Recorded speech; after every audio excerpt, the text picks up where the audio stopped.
welcome aboard the SS Van Dyne Pleasure Cruise. No other ship on the waters today offers such comfort and luxury. I'm proud to be part of such a friendly, reliable, and experienced sailing crew. And here they are now. As captain of this fine ship, I stand in proud command. The vessel itself's up hip, and my crew stays well in hand. If you need anything, just ask.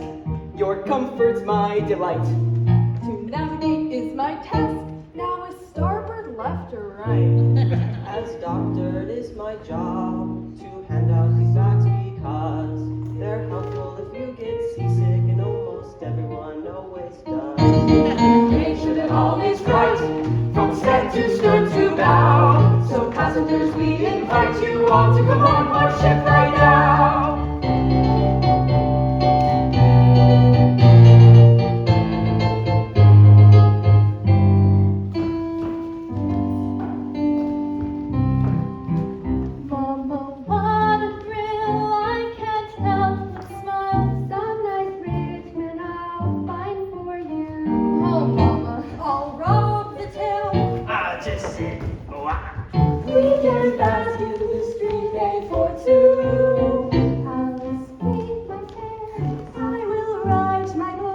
I'll not think of crooks or the deuce.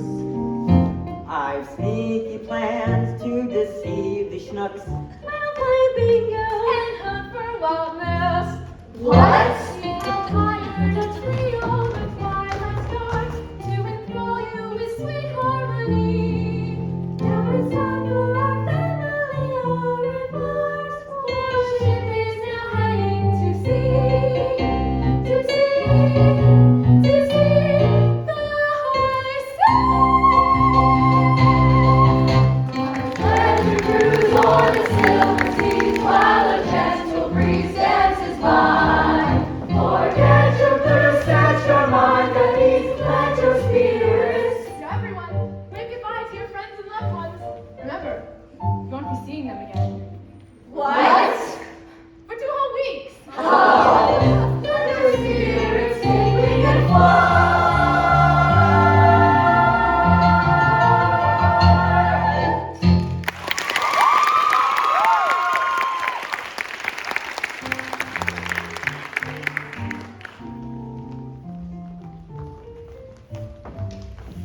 Is it really true, Captain McCready? What's that? Is Lily and Marlowe really sailing on the ship? We're her biggest fans. Yeah! Well, it's supposed to be a secret, but if you keep a sharp eye out, you might just catch a glimpse of her. Oh, honey, I'm not feeling too well. Oh, you'll have to excuse my wife. This is the first time she's been on an ocean voyage. Don't be embarrassed, Mrs. Rossiter. I've been sick at sea a time or two myself. Tell us, Captain McCready, what's the best way to avoid getting seasick? Stay on land, never fails. Surely, Captain, after all your voyages, you must have some secret. Well, truth to tell, I do. Whenever I feel myself getting a touch of the old Maldemare, I just say the words, back in Nebraska. And I instantly feel strong, healthy, and happy to be out at sea. Captain McCready, what's back in Nebraska? Mrs. McCready. Captain, you mean to say your wife never sailed with you? Just tell me. Well, she did once, many years ago. On this very ship, of course. I wasn't the captain back then. I was a mere artillery guard. Artillery guard, but this isn't a battleship. You don't know my wife. Now then, are there any other questions? I have one. What's the difference between a boat and a ship? Really good question. I'm very glad you asked me that. It's very interesting. Now then, if you follow me inside, I'd like to show you our new grand ballroom.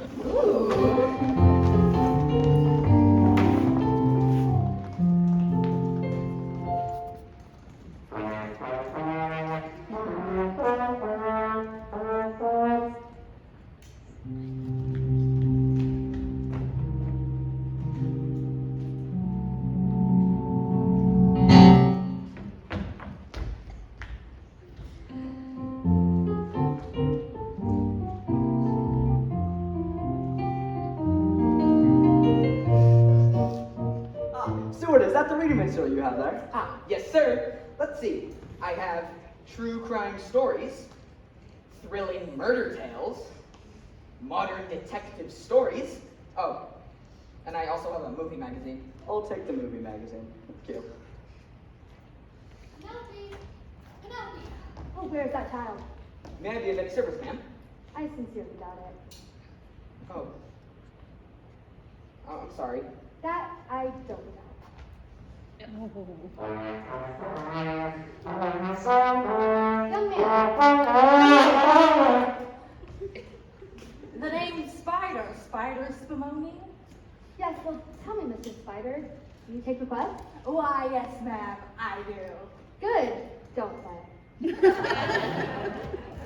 Hey, I know you.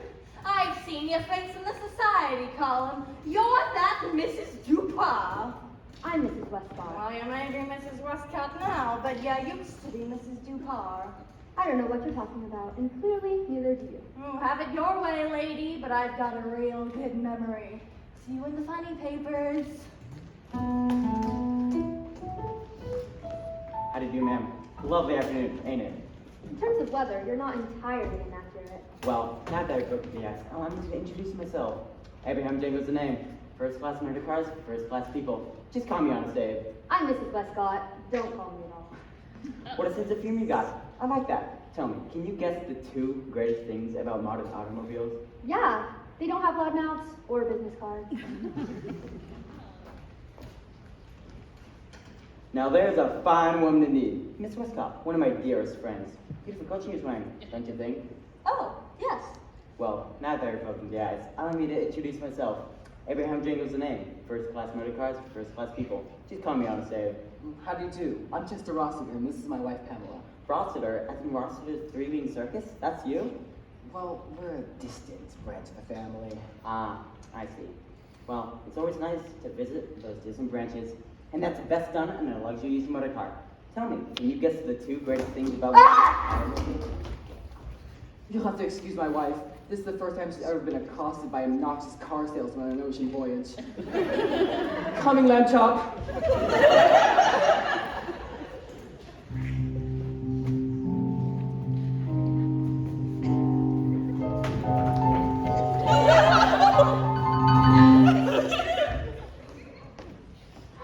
Why, as I live and breathe, Alistair Kenworthy. Sorry, ma'am. You must be Caroline?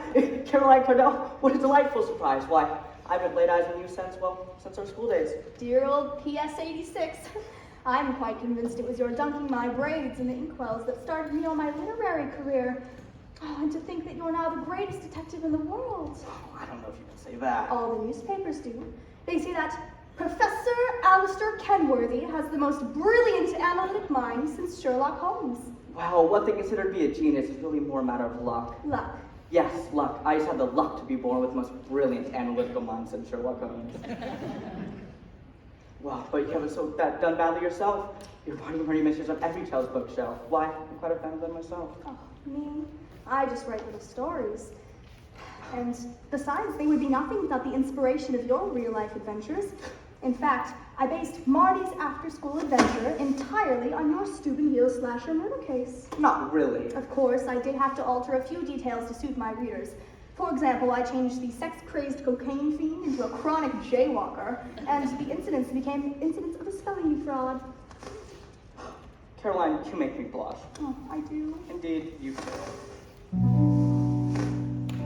Oh, you're right to deem my cerebral activity unequaled in the field of crime detection.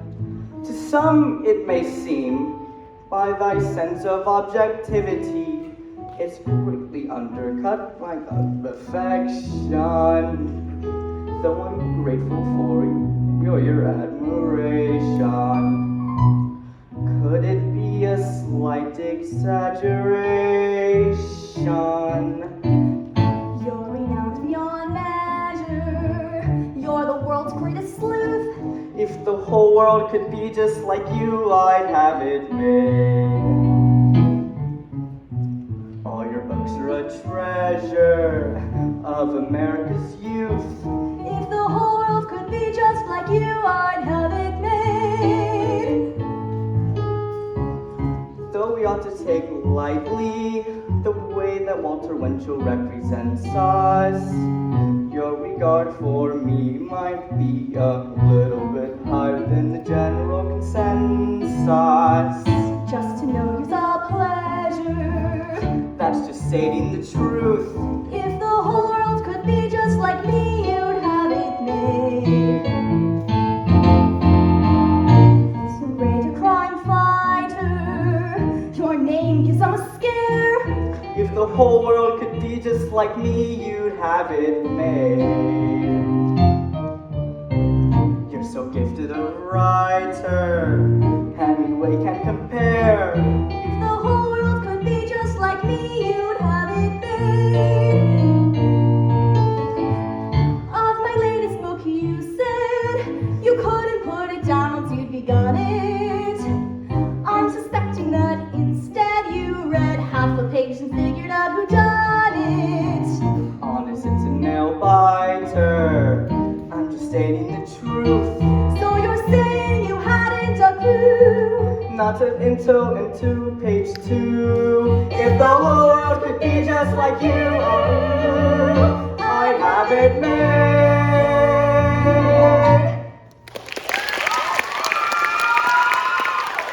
And now, Caroline, I think this would be an excellent time for an afternoon stroll on the deck. Oh, elementary, my dear professor. Elementary. We catch glimpse of her now, lady. The steward said that Miss Barlow's stateroom is on the port side of the deck. Port side? Thank heavens, that's just what I need. What? Port! I could drink 10 glasses of it.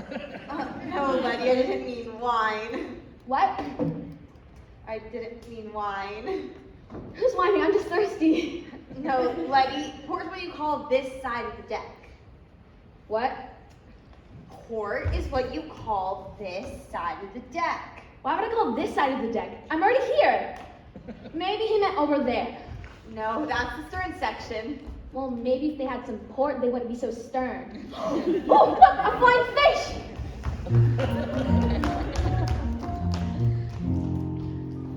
Somehow, Mr. Zip, you don't strike me as a Midwestern type. There's something kind of exotic about you. No, monsieur, doctor. I am just a lonely couple from Montana, where we let our running iron do the talking. Oh, this is beautiful out here. In a few days, I will surely miss the Rouge. What? The Rouge. You know, the Rouge, it's the wide open spaces, like, oh, it's a Rouge. Oh, you mean the range. That is what I said. Anyways, thank you so much for the cookie told thing back. My pleasure.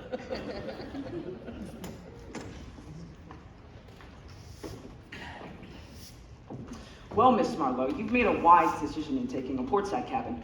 This way, the sun doesn't reach your stateroom until the afternoon. You can sleep in as late as you like, though, if I may say so, you're the very last person who would need beauty sleep. Why, Captain, you flatter me. Tell me, do you think I should put this in the ship's safe? My word, I would never get that. The King of Slovenia gave it to me as a token of his admiration. How much is it worth? Well, if I sold it, I could easily buy 2 ships just like this one. And to think, I almost lost it this morning. I was... Oh no, here they come. I just can't keep my fans away. Where is she? I know she knows. I smell that this way.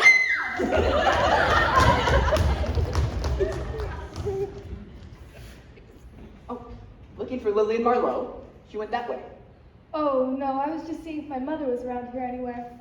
Your mother. Let me guess. Your name is Penelope. How did you know? Call me a mystic. She's looking for you, too. Oh, God. I can help her find her if you'd like. Oh, no, I don't want to find her. Oh, I see. Don't get me wrong, I adore Mama, and she's wonderful to me. It's just...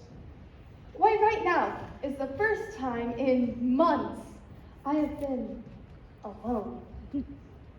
Thanks for the compliment. Oh, no, I didn't mean it like that. I know. Mind if I join you in your solitude? Oh, I don't mind. Although, I don't know if Mama would approve of me talking to her. What are you anyway? I mean, what's your job? I'm a steward. A steward. Now, what does Mama have against stewards? Oh, nothing. It's just Mama says I should only associate with men of wealth, rank, and education. Well, as to wealth, I guess I'm a bust. Only a couple bucks to my name. What were the others? Rank. There, I got you. Mine is certainly the rankest job on this entire ship. And education. Well, there's no education like the sea. Learning through hard work and sweat. Nothing but the great ports of the world since the first day I set out to sea. And when was that? Last Thursday. See, I'm studying advanced electrical engineering at Mullington Aviation Academy. And my class, in fact. But the school term just ended, and I saw an ad in the paper for a short-term job. But let's just say I've seen enough of the water in the last few weeks to last me a lifetime. But it's so exciting. Exciting. What do you see up there? Just water and more water. But the salt air, the sea breeze, it's just so romantic. Romantic? I mean, it could be. How often do you find a chance to leave behind the hurried world and simply sail away to visit far-off lands, the tropic island sands, and meet new people like you have today? Standing at the rail with you beside me, standing at the endless sea and sky, makes this whole world seem like a lovely dream. Will I wait or will I even try? Standing at the rail with you beside me certainly has changed my point of view. Such a wondrous scene, joyful and serene. Yes, this would be a dream with you beside me too. Such a wondrous scene, joyful and serene. Yes, this would be a dream with you beside me too.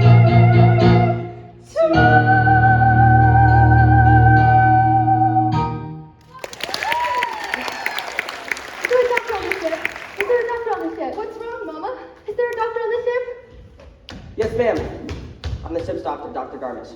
How can I help you? Oh, doctor, have you met my daughter, Penelope? Why, no, I haven't. How do you do? How do you do? Now, you two young people shouldn't waste a beautiful evening like this.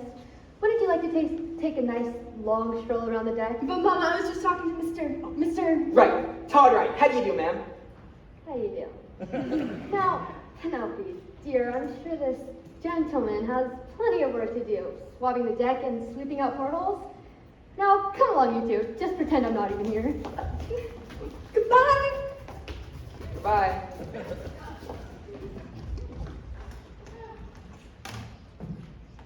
Oh, Jeannie. Yes?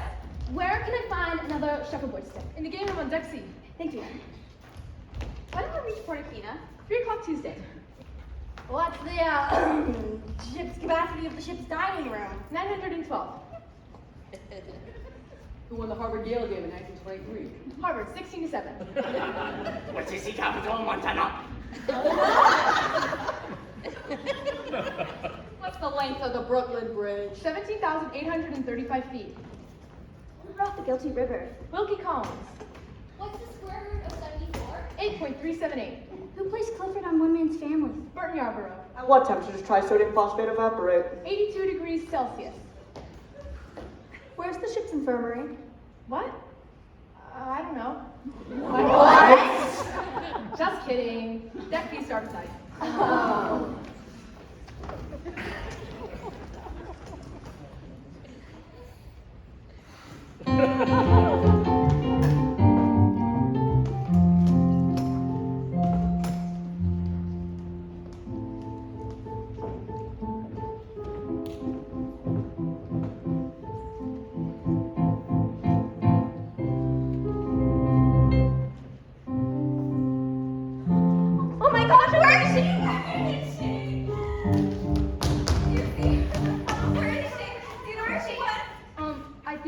way.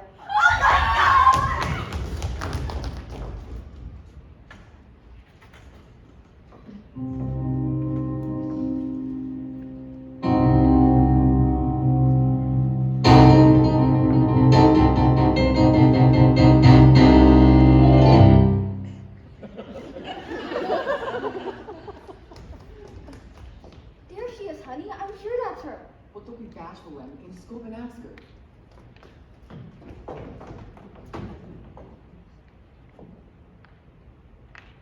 Oh, Miss Marlowe, I'm one of your biggest fans. I think you're the best. I've watched every single one of your movies. Could I please have an autograph? No? Well, that's the last time I will see one of your lousy movies. I think they all stink.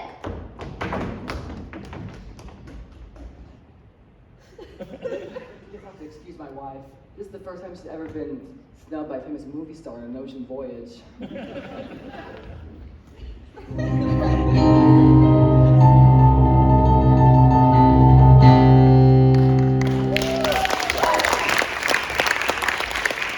passengers!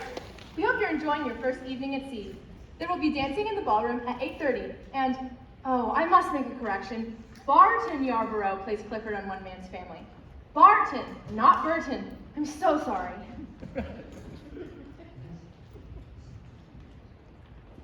Lovely Janet ladies. Yes, it is. Well, now they're broken, yes. Allow me to introduce myself. Abraham Jingle's the name. First class murdercrats, first class people. Just call me Honest Abe. Honest Abe. I've heard of you. Don't you wear a beard?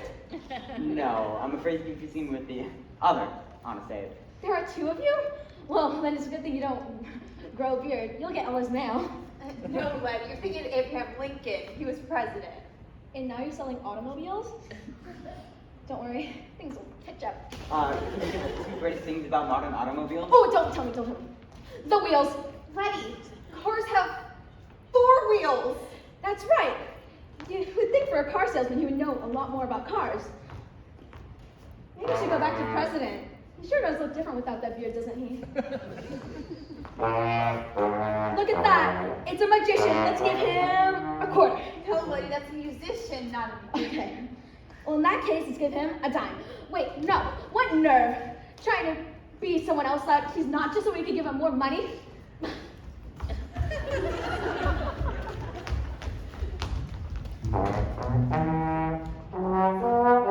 Hey, mister, we know that song. Hit it, girls. 5, 6, 7, 8. Watched you go. Even so, you're back again today. You turn up like a bad penny. You just went right away. Your goodbye was a lie. Nothing you say is true. Because you're such a bad penny. We can get rid of you. Captain! Captain! Yes, what is it, Todd? I just went to Miss Marlowe's stateroom to put her necklace in the ship's safe as you ordered. When I got there, she was Yes? dead, strangled. Oh, back in Nebraska! Back in Nebraska! Lily Marlowe, strangled? No! Yeah!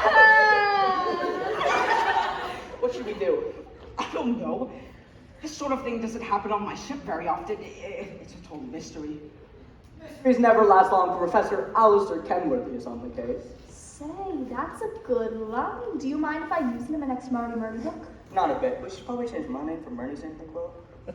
The famous Professor Alistair Kenworthy on this ship? Is that true, Jeannie? Let's see. A. Berkeley, J.D. Carr, Incognito. Ah, that's it. Nathan Cognito is a name I use when I want a holiday from time. And I hate to intrude upon that holiday, but as you may have heard, Miss Lillian Marlowe has been murdered. Would you be willing to investigate this terrible crime and bring the murderer to justice? I'm afraid my sense of duty gives me no choice in the matter. I offer my services to you freely Thank you so much. at a nominal charge. We must inform the passengers of this situation immediately. Of course. Jeannie, would you please make an announcement over the loudspeakers that everyone must assemble here immediately? I have an even better idea. What is she gonna do? I have no idea, but don't worry, Jeannie is very efficient.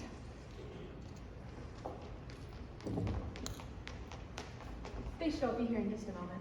What did you do? I just told 2 of the passengers to keep away from the portside deck and not to tell anyone that Professor Alistair Kenworthy is aboard the ship. It's a very efficient system.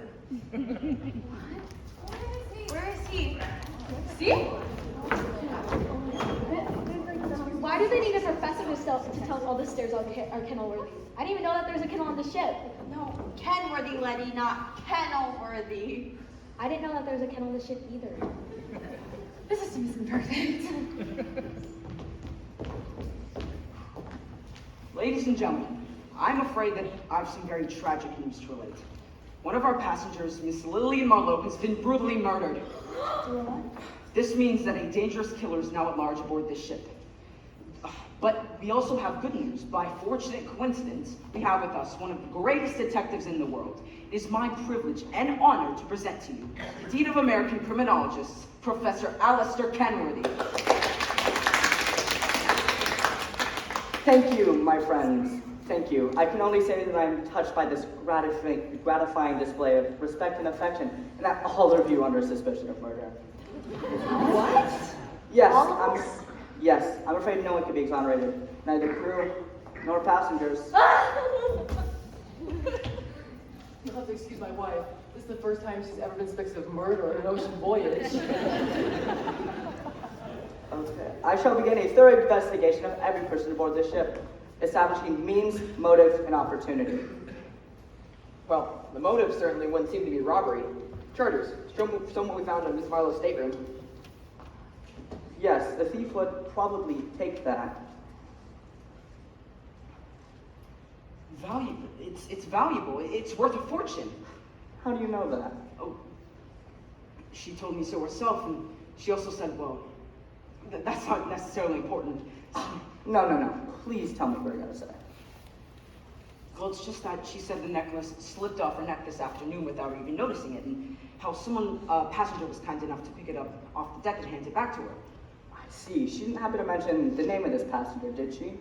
I think it was that trombone player, Spider Spumoni. Spumoni, eh? Does anyone know where he is now? Interesting. Ah, yes. Ginger, Myrna, and Ruby. The Twilight Stars. This must be very distressing to you ladies. Yes, we're her biggest fans. Yeah. Fans? Don't you mean detractors? What are you talking about? Oh, nothing. It just occurred to me that the Twilight Stars might not be mourning this evening. This afternoon, I perused a copy of Photoplay magazine. In it, you are quoted as saying, "We'd be famous movie stars already if they didn't keep hiring accounts like Lillian Marlowe." What have you to say to that?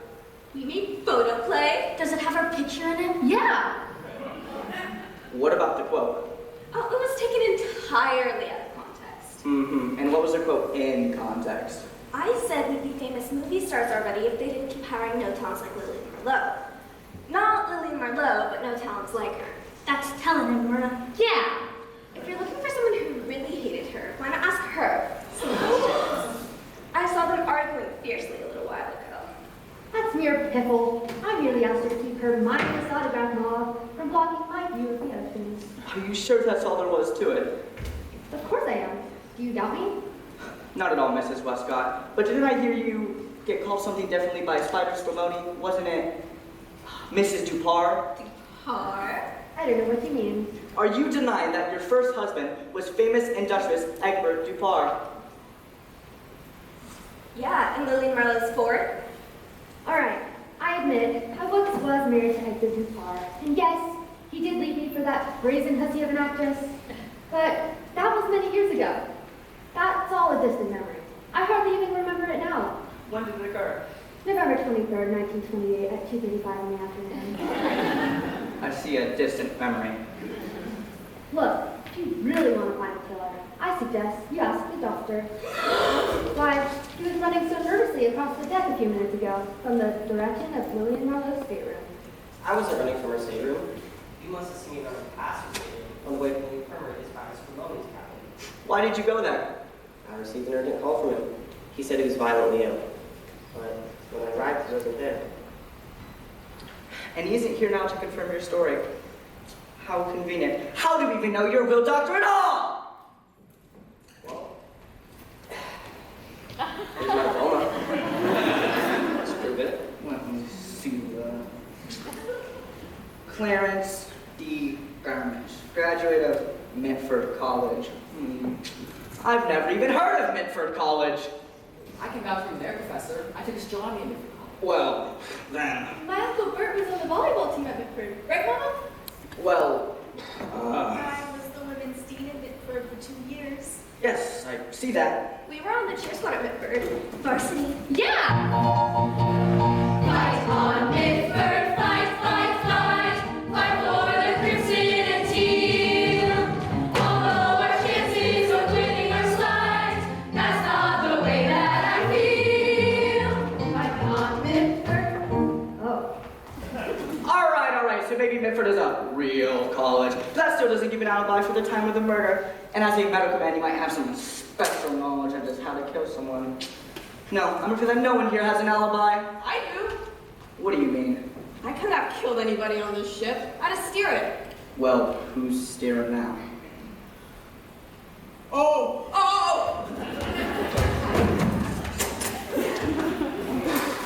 I shall make my interrogations one by one. I hope everyone can confine themselves to their stateroom. What? No. An unpleasant measure, but a necessary one. And make sure to lock your doors. There's a fiendish killer at large.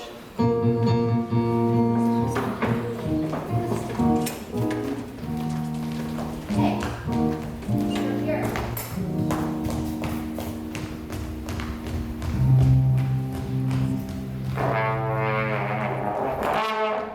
Mr. Spumoni, you're up.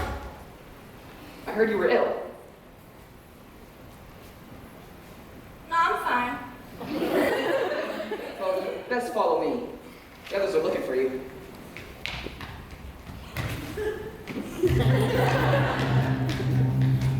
I don't know what I could have been thinking when I said Burton Yarborough. Right this way, Professor Kenworthy. He's right over here.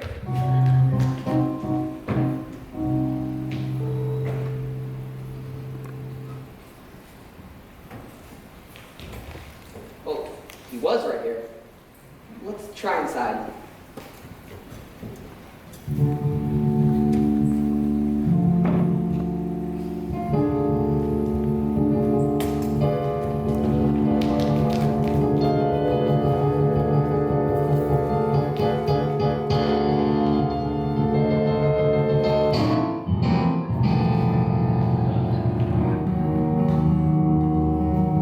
Well, I'm confident that Professor Kenworthy can wrap this up quickly. Oh, I'm really so embarrassed. I listen to that program every week.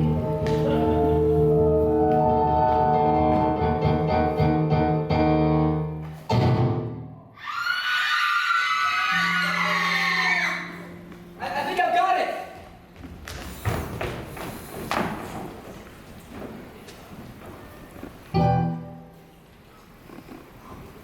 Good work, Mr. Wright. Yeah, The work of some practical joker, that's my guess. it's a good thing this wire wasn't severed. We would have been in the dark for hours. This whole thing has got me jumpy. Oh my goodness! Oh, back in Nebraska, charters! Yes, Captain? I think this passenger requires your attention. My goodness. Let me take a look at that body. Oh, well, that's quite a gash here he has here on his forehead. There's no doubt about it. This man was murdered. Murder? Yes, and fatally. Doctor, what kind of object would you say may have caused this type of wound? I'd say some large blunt instrument. Would you say something about the size and weight of this work? I'd say so, yes. Well, all we have to do now is figure out something about the size and weight of this trombone and we'll have a murder weapon. Hey, really in mind. Think nothing of it, my dear Captain. Alistair, look. A marking pen. Very good, Caroline. A marking pen. He was an artist as well as a musician. Well, Captain, we best get this body out of here. Yes, of course, sir. Todd, Charters, would you take Mr. Spumoni's body back to his cabin? Where is his cabin, Jeannie? Cabin B13, starboard side. Aw, Captain, that's all the way on the other side of the ship. Isn't there anything else to do? No. Well, I guess you can just put him in the grand ballroom until I think of what else to do with him. Okay, let's take him around this way. Starboard B13. That's odd. I see what you mean. You do? Yes, B13 is odd. Now B14 is even. No, I meant that. Alistair, look! These 3 circles. Yes, graffiti, Latin term. Graffiti of this time is indeed reprehensible, but the murder case must take precedence. No. Listen, I meant that. Look, these 3 circles, the marking pen. Maybe he was trying to give us a clue to the identity of his killer. Don't be silly, Caroline. Maybe 3 circles is the symbol for a secret society. No. Look, 5 lines. It's a music staff. The 3 circles are whole notes. But why would he leave a musical clue? Well, he was a musician. Please, Caroline. Fiction is fine. Believe the real work to the professionals. I was a child prodigy on the violin, and if these were musical notes, they'd read A, B, and E. And I don't know. Abby does it! Abe, short for Abraham Drengle. That obnoxious car salesman. Amazing, mere genius, nothing more. Alistair, I think there still might be some important evidence in Spider Spumoni's cabin. Investigate. I hardly think that's necessary, Caroline. But if you think it is. Thank you. Poor dear. I really think she's wasting her time. For now that we found our man, we just gotta go. Follow me.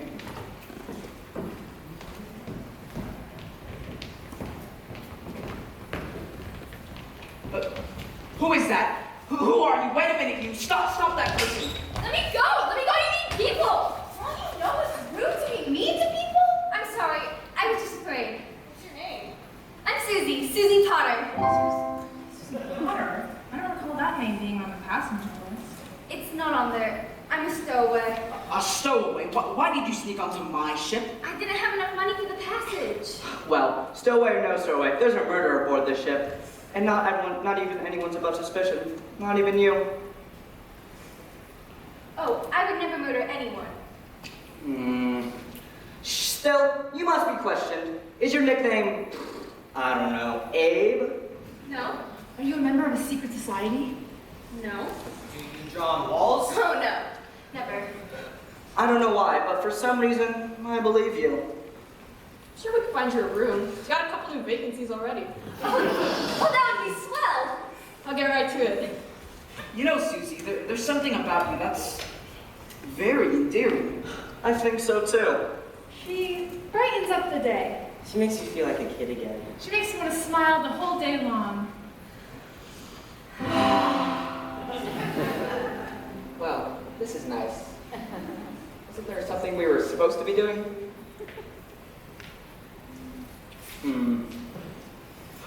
We were having so much fun, we almost forgot there's a dangerous killer aboard. Almost. Nothing escapes your mind, Professor Alistair Kenworthy. Come along, we must search the entire ship.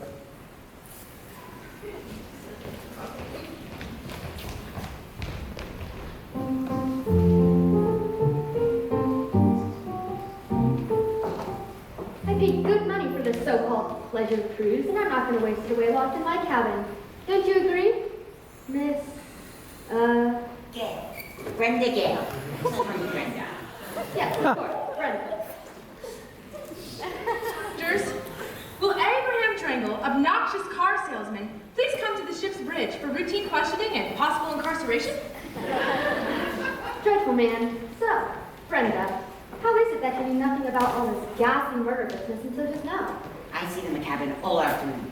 The send off they cried me. Yeah. I can well understand that. They should have a separate boat for this lower class riffraff. And worst of all, my very own daughter's been spending all of her time with the ship's maintenance man. Dreadful. Well, I feel the most important thing in raising children is peer influence. The social circle. I quite agree. Back at home, Penelope has a friend, Rose. Rose is a nice girl, but kind of strict. She is very interested in psychology. Psychology? Yes. She studies how subconscious hints can affect a person's spending habits. Ridiculous, of course. But Rose is a dear girl. Last year, when we were in Westminster, when we were in England visiting Westminster, Rose sent her theater tickets to all the latest shows. I said, Rose sent her theater tickets.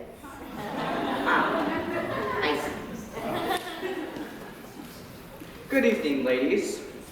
Whatever you say, we refuse to go back to our cabins. On the contrary, I would love to have you out here to come to this conclusion of my baffling case. I just can't understand it. We've searched the entire ship. There's no place that car salesman can be hiding. I have a little surprise for you. Mr. Zup, come here, please. I've been observing Mr. Zip's actions since the ship left the dock.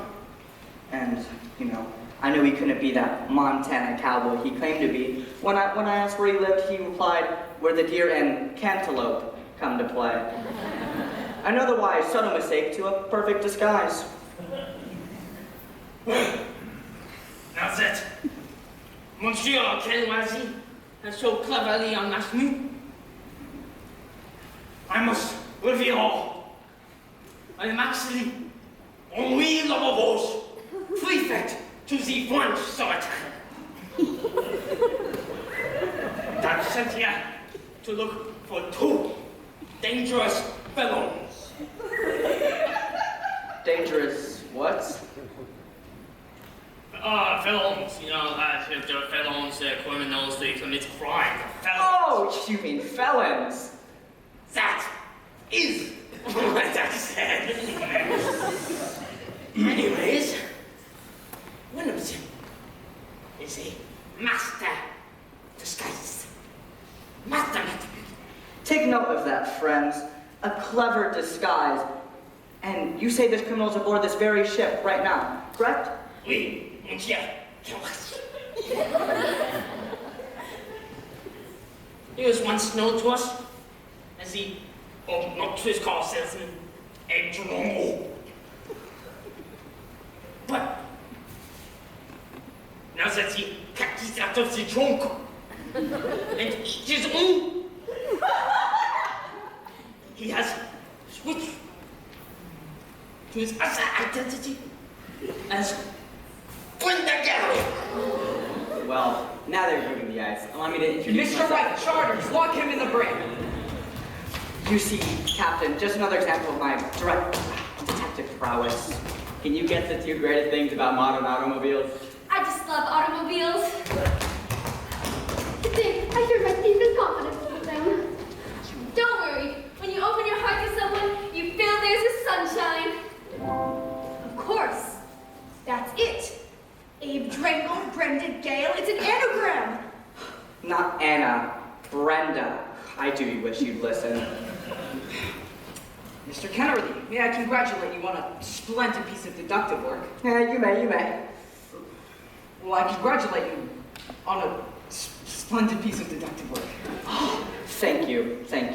And Monsieur Lavabage, I'd like to thank you. Even though you roll so little in my investigation, it helps me greatly. Thank you. Merci, Monsieur Kamwazi. And the way that you deciphered small Mustang message was a dramatic revolution. Dramatic what? Unmasking. A revolution. Unmasking. Unmasking. Oh, you mean revelations. That is what I said!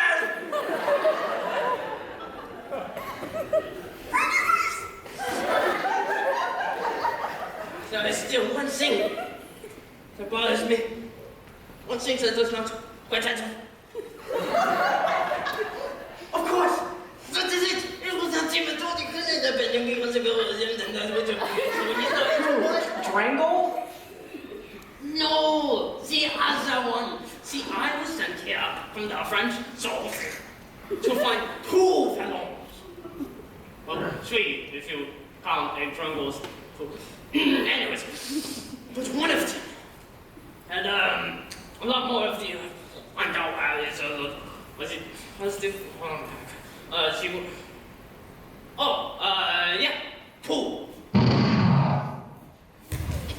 Mr. Lavabage! Mr. Lavabage! What was he shot with? It sounded like a skeet shooting rifle. Skeet shooting? Oh, if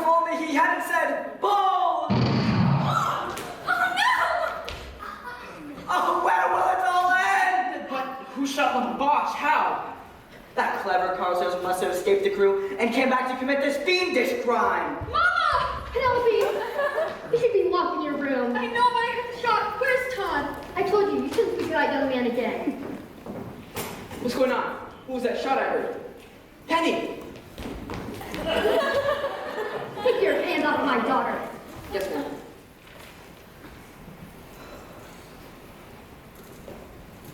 Mr. Wright, how could you have let your dangerous criminal escape?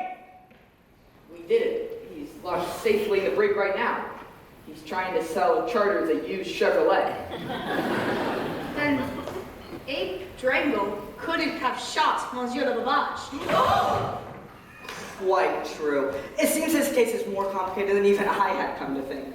And I think we'll just have to wait another 15 minutes for the unmasking. 15 minutes? I don't understand. Well, Captain, you may be the only one who doesn't. Let me put it this way. In 15 minutes, you may feel more recharged, refreshed, relieved, maybe even a bit less hungry or thirsty. We've already connected that this is a very puzzling case, and I do not wish to patronize the concession stands. Patronize the concession stands? Come to think of it, I'm a bit hungry myself. Anyway, 15 minutes, and we will ascertain who done it in a 5, 6, 7, 8.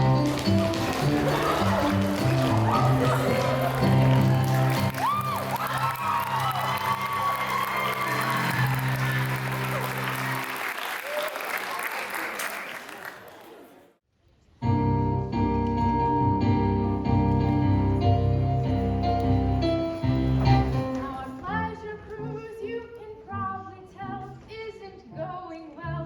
And what's more, our phantom foe stole our compass, so we're now lost many miles from the shore. Seems our master sleuth has been puzzling too, wondering what small clue he has missed. Our faith in him lessens with each glance at our dwindling passenger list. While I've handled this case with my trademark flair, I've had setbacks I cannot deny. Though I've cleared up the questions of when and where, I'm still working on who, how, and why. Be on edge till the killer's caught, for this murder plot has us vexed. And in our minds every waking hour is the terrible question, who's next?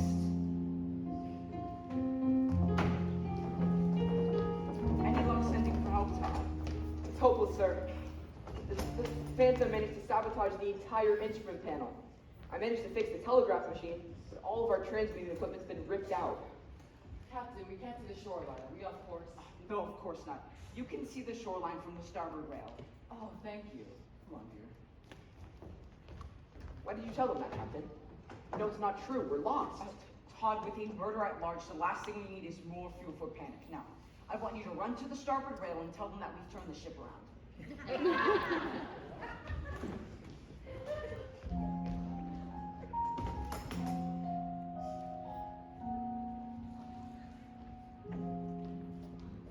Good afternoon. Good afternoon. Good afternoon. Good afternoon. Wait a minute, was that who I thought that was? Yes, Abe Drango. How can they allow him to walk freely on this ship? Well, he may be a counterfeiter, and he may have stolen some of Letty's lingerie, but he's not a murderer. In fact, he's got the best alibi out of anyone on this ship. Well, there were those 3 circles, and he was being followed by the French police. You know, I'm ashamed of you, Alistair. You accused him without any kind of real proof, and all of that is just the worst of circumstantial evidence. You must promise me that you won't jump the gun again and accuse someone without any kind of real proof. I promise.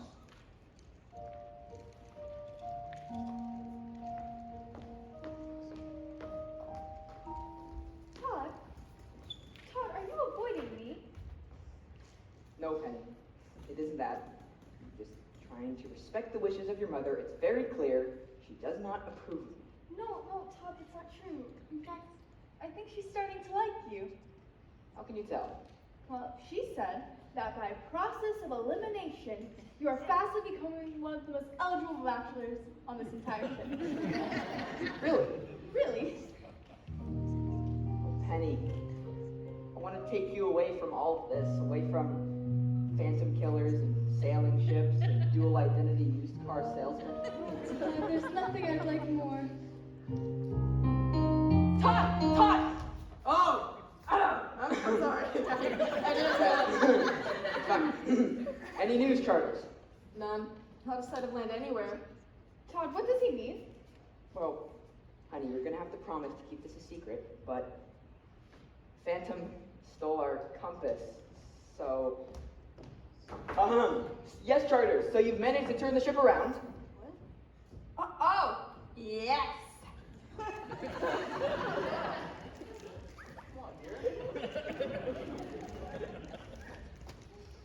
Todd, what was that? Well, we've managed to keep it a secret from the passengers that we're entirely lost. Lost? Yes. Lost. Shuffleboard stick. Your shuffleboard stick. For goodness sakes, where is that thing? Professor Kenwood, if you were a real detective, you would help me find my antique imported shuffleboard stick. Mrs. Westcott, I promise that once I've apprehended the murder, I will immediately embark on that investigation. But don't bother, by that time my new shuffleboard stick will be an antique. What, Alistair? No shuffleboard for you? Please, Caroline, this is no time for levity. Attention passengers, this is Jeannie, your cruise director. The winner of the Pleasure Cruise Sweepstakes is Abraham Draper, obnoxious dual personality car salesman. The prize can be picked up at the sweepstakes office. To get there, take the starboard staircase to the celebration plaza and take a sharp right. I've won! I've won! Yahoo! Oh, hey.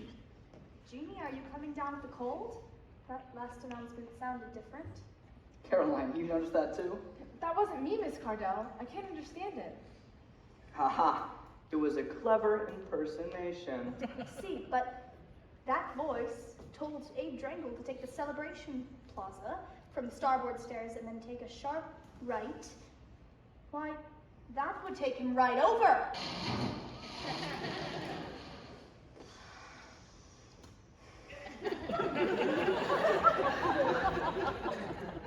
Another fiendish crime. It's utterly baffling, but mark my words, Caroline, I will get to the bottom of this. Well, that has a familiar ring to it. Ring. Ring. That's it! I've solved it! I must talk to Jeannie at once! Alistair, remember your promise to me. Really, Caroline? You really think you know? I don't think. I know. I don't think you know either. What's she all worried about? She's trying to figure out who the murderer is. I know who the murderer is. It's obvious. Who? The butler. It's always the butler.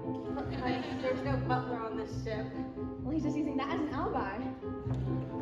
The butler did it, I know he did. Don't let me know. He killed those people, then bowed, then hid. Just let it go. We should be prudent and most observant to find a servant, a killer in Italian tycoon, but maybe just to lead us astray. He's in disguise as a poor valet. We should protect it, because we'll suspect it. I'm absolutely sure the butler did it. Have either of you seen my antique imported shuffleboard stick? No. Where did you get it? If I knew that, I wouldn't be looking for it. Well, then it's a good thing you don't remember where you put it. Why is that? Because if you knew where it was, you wouldn't be looking for it. And if you don't look for it, you'll never find it. You'd think she'd be able to figure that one out herself. The butler did it, and his worst crime. What would that be? He's killing people on company time. Please stop for me. Instead of working, serving or cooking, he's out there looking and treating people to the fishies. Oh yes, he did it, and I'm afraid. Oh, you're He's in afraid. cahoots with the parlor maid. What parlor maid? Oh, Killing, don't they share the billing? Instead of working, he's out there lurking. The well detected, as well you suspected. just stop! Letty, I'm telling you, there was no butler on this entire ship. Well, I'm still fairly sure the butler did it. No!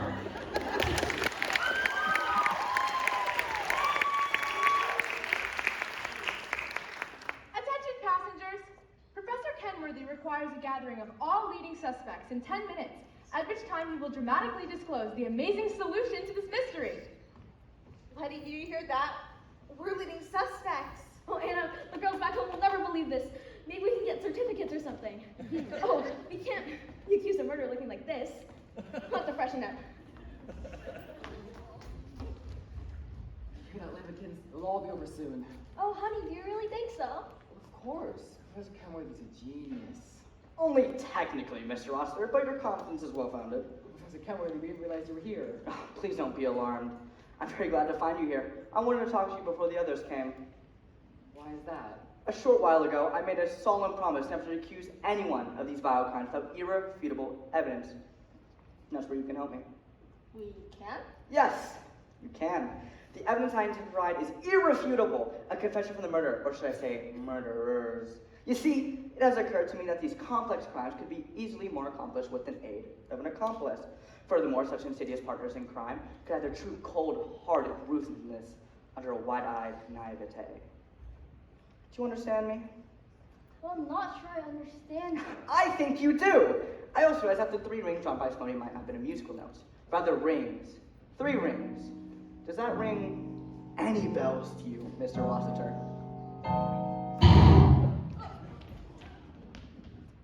No? Well, how about you, Mrs. Rossiter? You'll have to excuse my wife. This is the first time she's ever been fatally struck by a blunt object. On and Ocean Voyage!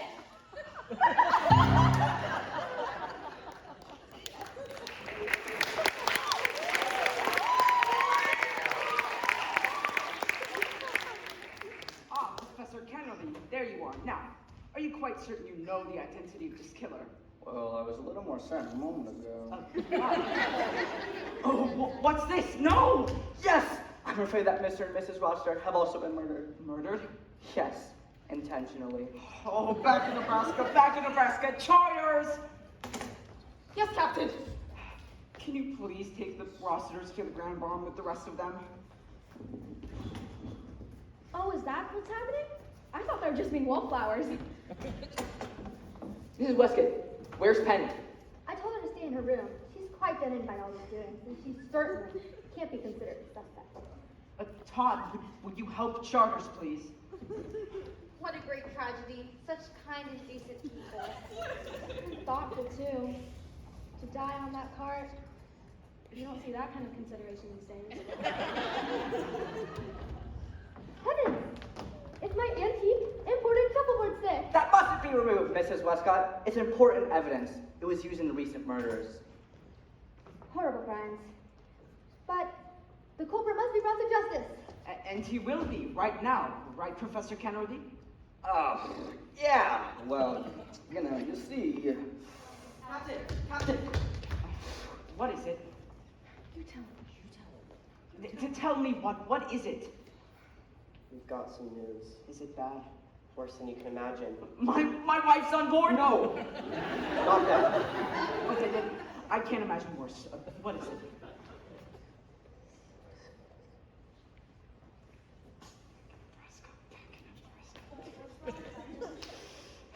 You might as well know the worst. Our radio navigation equipment has been sabotaged.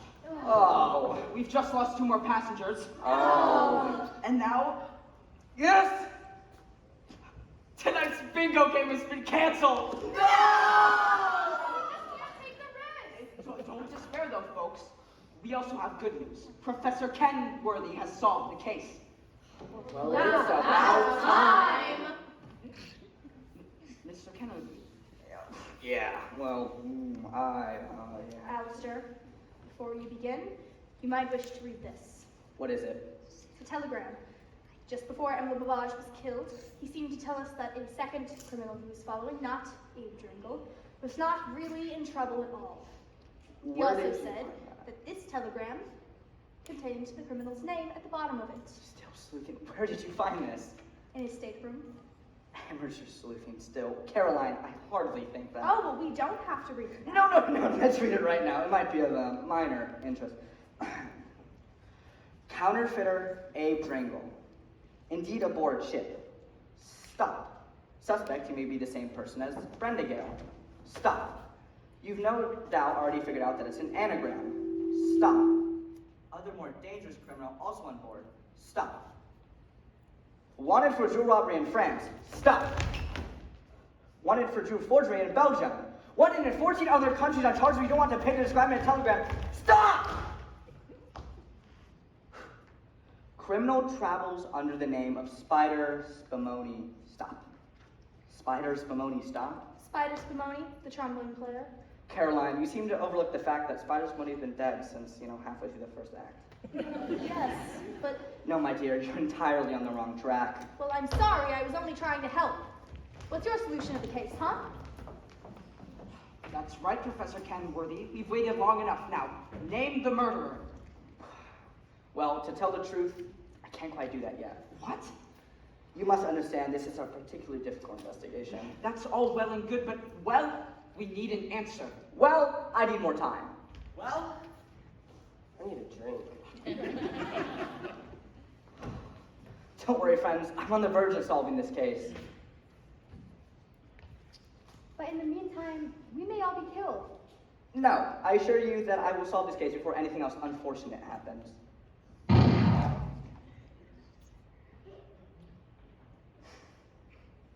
You mean like that?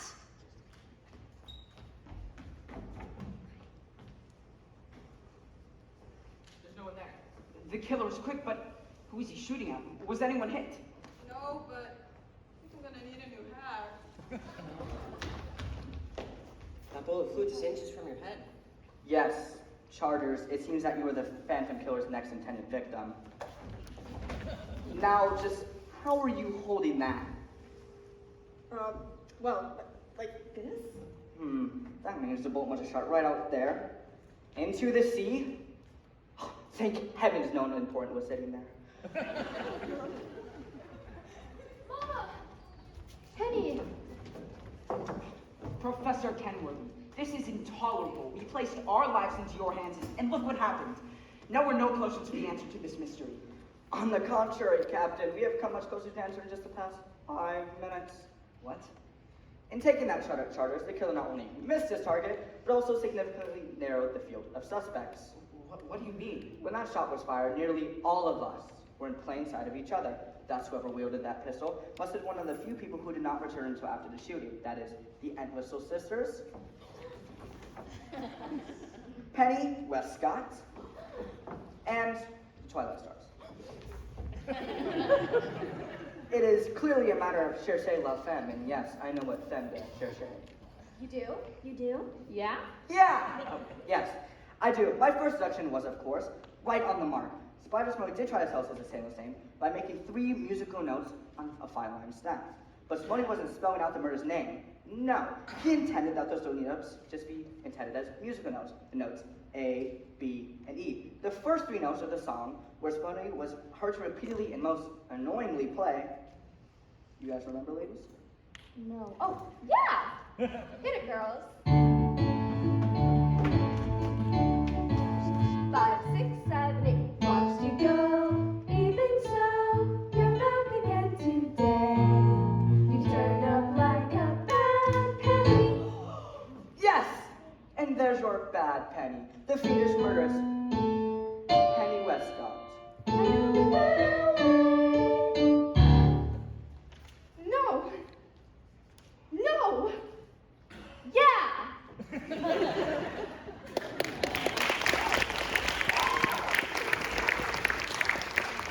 Attention passengers! Fiendish murderess, Penny Westcott, so cleverly unmasked by the great Professor Alistair Kenworthy, is now securely locked in the ship's brig.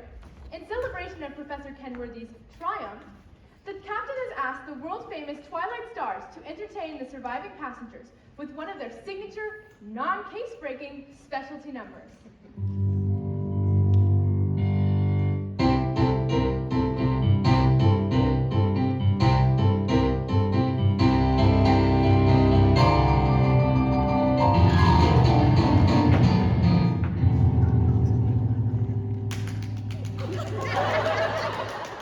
Wow, what a finale!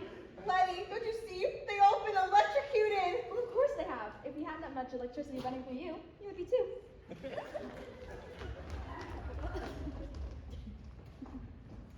Alistair? Alistair! I'll suppose that you'll tell me Penny did this. I just don't understand it. That's an understatement. Oh, back in Wyoming, back in Wyoming. Don't you mean Nebraska, Captain? She's visiting her sister. Oh. What a mess. I'll have Todd and Dr. Garmish put the bodies in the ground barn with the rest of them. Todd, Dr. Garmish, I need a little help over here.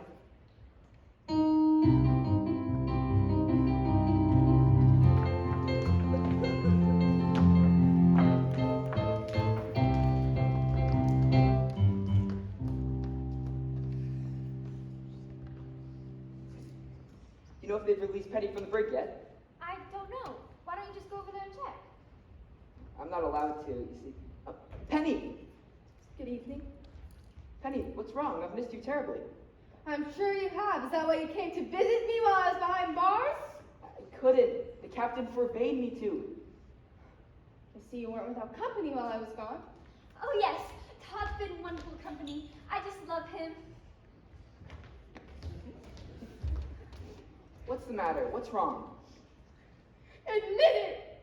You're in love with another woman and you don't want me associated with a jailbird! What do you... Oh, darling, that's ridiculous.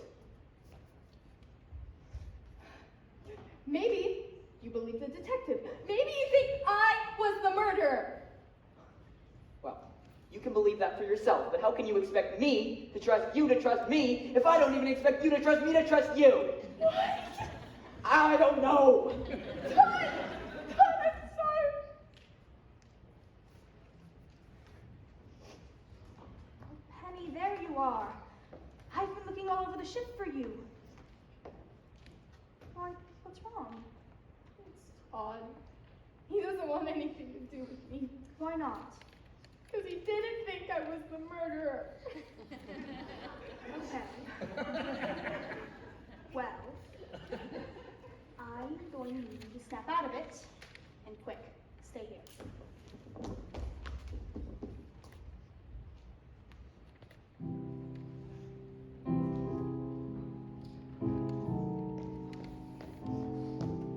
Found this bag in the ship's boiler room. That corresponds with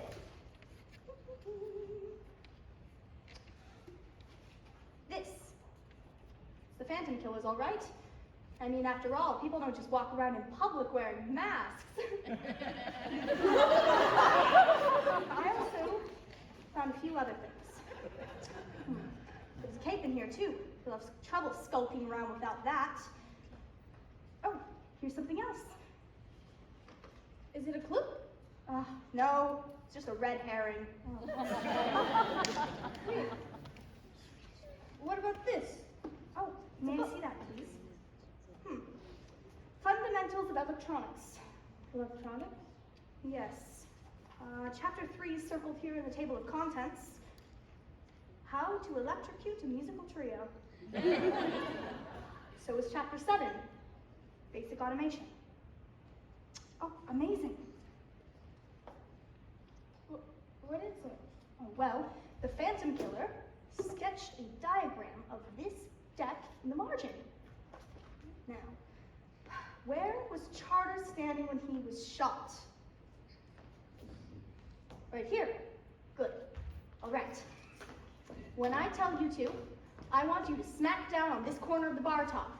All right? Okay. Ready? Ready. And now! What happened? Nothing. Nothing. Just an auto backfire? Okay. What was that? Just a little device cooked up by the killer to divert suspicion. That's it. That's the key. I know who the murderer is. Penny, I'm gonna need the help of one other person.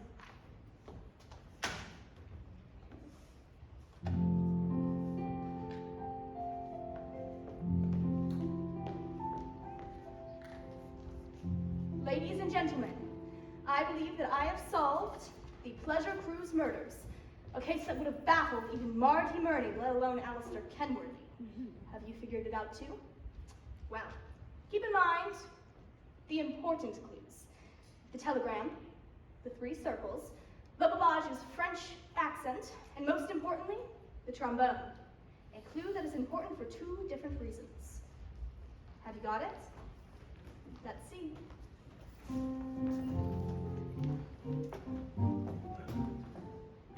Miss Cardell, what's the meaning of all this? I was just about to have my nails done. I asked you all here because I believe that I have made 1 or 2 important discoveries about this puzzling case. First, there is the question of motive. I told you, there is no motive. That's the killer's very a Batman. Maybe, Alistair. But the killer also had a practical incentive. This. I thought that was locked in this ship's safe. That one was a fake, created by Spider Spumoni, whose jewelry forging tactics we learned of in the diagram. Well, I do know, somewhere in my notes, that I had taken earlier that... Oh, yes, Captain. Do you remember Mrs. Marlowe's story? I think it was that the necklace just slipped off her neck without her even noticing it, and how someone handed it back to her? Precisely. Well, the Phantom must have overheard your conversation and, upon realizing that the necklace was counterfeit, knew that Spumoni had made a switch. Ah, so he killed Spumoni to get the real one. Right, and the trombonist had cleverly hidden it right where I found it. Where? In the bell of his trombone. No wonder he sounded so lousy on that day. Well, I do know that it was also important for one other reason. Thank you for finding the necklace for me, Miss Cardell. I'll take it now. Well, if you want it, fetch it for yourself.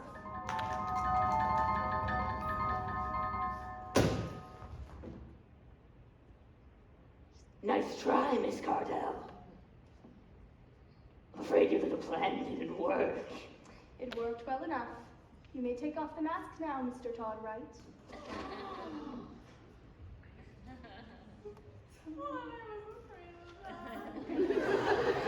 I told you the mother did it! I've suspected him all along. Oh, have you, Alistair? Don't worry, Penny. Todd Wright is not the killer. But what about the cape and the hood? What about the gun? Well, the cape and the hood I found in the boiler room in the ship. The gun I removed from an arm device that the killer had set to divert its attention. And the shot that fired at Charters would have spun again had I not deliberately missed hitting the trigger spot a moment ago in the bar top. It was designed for him to create an alibi. I don't understand. Well, this contraption allowed the killer to stand by the trigger over there, which, while the shot rang out over there, would create him an airtight alibi. That is a pretty far way around. I don't understand who is standing by the trigger. Well, don't you remember? The killer made a very clear point of it at the time, but I wanted more proof. So I staged this little scene with Todd, as the Phantom Killer, to keep him off guard. It worked. I pretended to hit the bar and everyone looked at me. Except for you, Dr. Garmish. What? Yes, you looked to the arm. How did you know? Well, I didn't. You just made that up. With all these people to watch, how could you be so sure where I was looking? Because I was concentrating specifically on you. And this little experiment I just staged confirmed the strong suspicions I already had. Yeah? Like what? Well, I first became suspicious when you ran past Lillian's portside room from the infirmary to Spumoni's cabin, both of which we know to be on the starboard side of the ship. That is an even bigger way around. And when I learned that the arm had a trigger at the bar, you were there and made a special point of, oh, I need a drink, to establish an alibi. Yes, I remember that. What really clinched it for me was the clue from Monsieur Le Babage. What clue? Well, before he was killed, he seemed to tell us that Spumoni wasn't in trouble at all. Yeah? So what? Well, not really in trouble at all is an odd way to describe a man wanted for serious crimes in 16 different countries. It's more than odd, it's crazy. No, not if you keep in mind that Spumoni was a trombone player. What? I'll explain. Trombone, unlike many other instruments, is a bass instrument, meaning the players write in bass clef.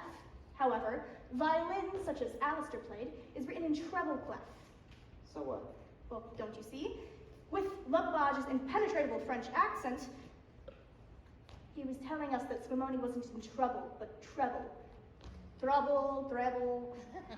Or, you see, bass clef, these notes would not be A, B, and E, but rather C, D, and G.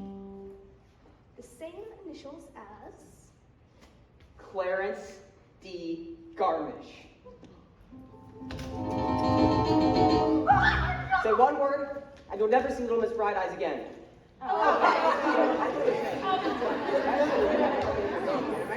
Todd, toss me the necklace. Miss Cardell? Go ahead, Todd.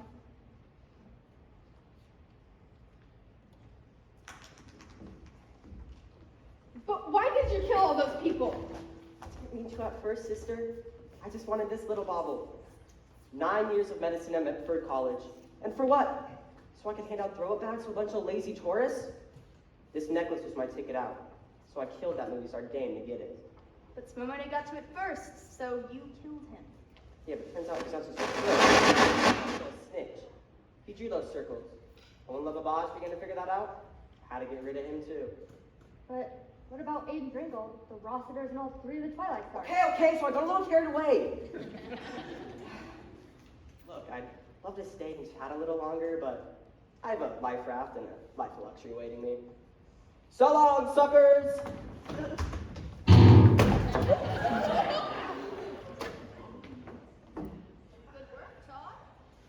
Charters, lock him in the brig. But by myself? Here, this might help. All right, you creep. Get up on your feet.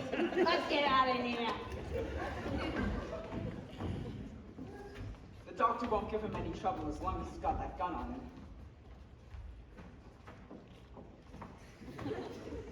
Neither of them needs to know that I emptied it right after I found it.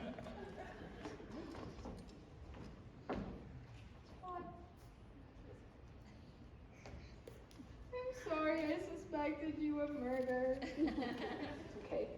I never suspected you.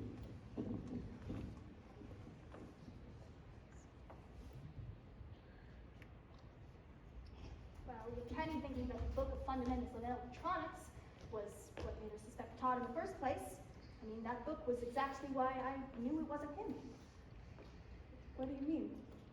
Why would someone who can fix the ship's telegraph machine and is first in his class of advanced electrical engineering need a book on the fundamentals of electronics? You should be very proud of that young man. He saved all our lives today and may very well be entitled to a substantial reward. Really? Well, I was just telling my daughter what a nice young man you were. Ah, I must congratulate you on a splendid piece of deductive work. Well, you may. Well, I congratulate you on a splendid piece of detective work. Thank you. Oh, Caroline, I'm so ashamed of myself. Well, you should be. Oh, but for some reason, Alistair, I can't stay mad at you for very long. Well, for some reason, I can't stay mad at you either.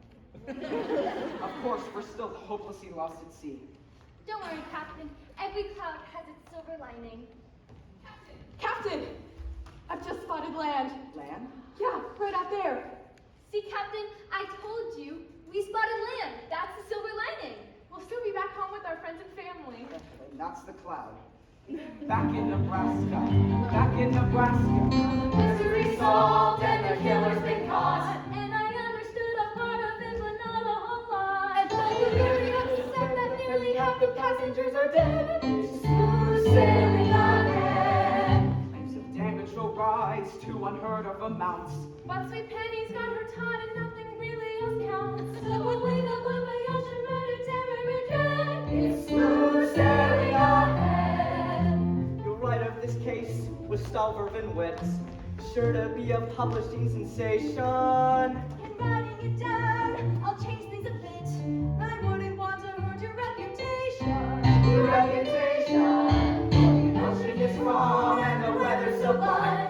home despite the body count, you had a good time. So remember what our navigator charted just said. It's smooth sailing.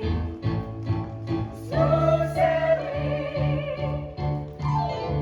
Captain, I was wrong. It wasn't land I sighted. It's an iceberg. Shall we tell them? Nah, why ruin their fun?